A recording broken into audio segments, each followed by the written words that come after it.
Tinggal di mana? Tinggal di rumahku. Iya. Nama orang tua bapak, nama bapak siapa? Bapakku Lia. Lia. Mama? Mama ditinggal sana. Aku Uping. Oh iya. Jadi sekarang sih sudah kelas berapa? SD kamu Uping. Oh iya. Sudah pintar membaca? Iya pintar mak. Pintar membaca. Coba Beng membaca apa yang pernah kau baca? Kita baca buku sama menulis. Menulis apa itu? Ada pikoloku. Ada pikolo. Oh tidak ada pikolo. Iya. Pakai pulpen.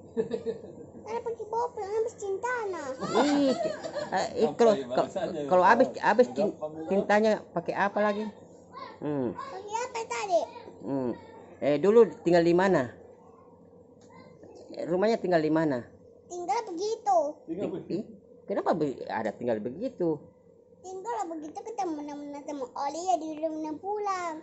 Kalau kerja, bapak kerja di mana? Tapi aku sedih. Hah? Pakai sini dulu, pakai bahasa apa itu? Bahasa ini aku mau buka surat mandi ya. Tata.